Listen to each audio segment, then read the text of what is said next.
সকলকে স্বাগতম জানাচ্ছি কুকিং ব্লগের আজকের রেসিপিতে। আজকের রেসিপি কাতল মাছের তেল আলু বেগুন দিয়ে রান্নার রেসিপিটি শেষ অবধি দেখার অনুরোধ রইল। মাছের তেল অথবা অনেকেই চর্বিও বলতে পারেন, নাড়িগুড়ি ফেলে পরিষ্কার করে নিয়েছি। তো আপনারা যে কোনো ধরনের বড় মাছের তেল নিতে পারেন। আলুটাকেও ছোটো করে কেটে ধুয়ে নিয়েছি, সাথে বেগুনও কেটে ধুয়ে নিয়েছি। চুলাটা অন করে একটি কড়াই বসিয়ে দিয়েছি, দিয়ে দিয়েছি তেল, কুচি করে রাখা পেঁয়াজ নাড়াচাড়া করে নিয়েছি।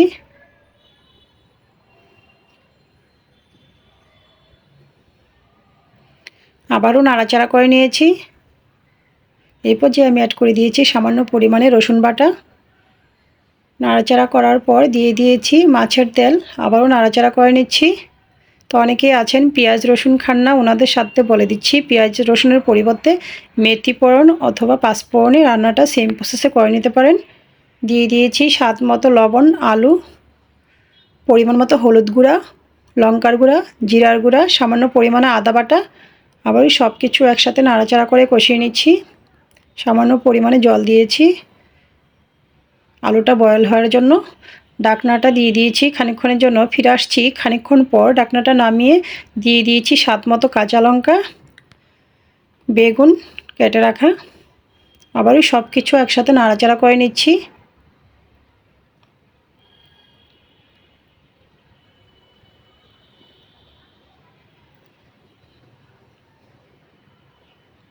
ডাকনাটা দিয়ে দেব খানিকক্ষণের জন্য। খানিকক্ষণ পর ডাকনাটা নামিয়ে আবারও নাড়াচাড়া করে নিচ্ছি।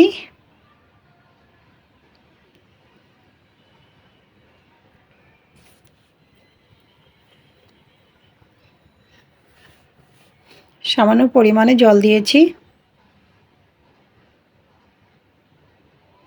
আবারও ডাকনাটা দিয়ে দিয়েছি খানিকক্ষণের জন্য।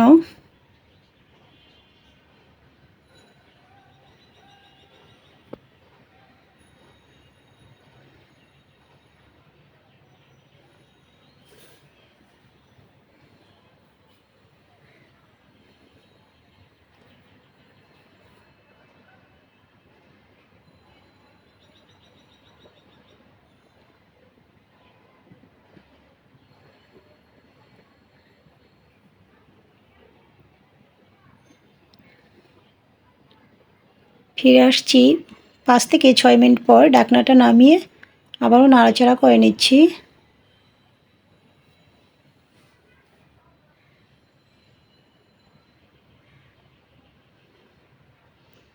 আবারও ডাকনাটা দিয়ে দিয়েছি কিছুক্ষণের জন্য। ফিরে আসছি কিছুক্ষণ পর।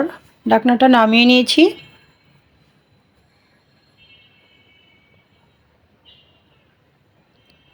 দিয়ে দিয়েছি উপর থেকে সামান্য পরিমাণে গরম মশলার গুঁড়া।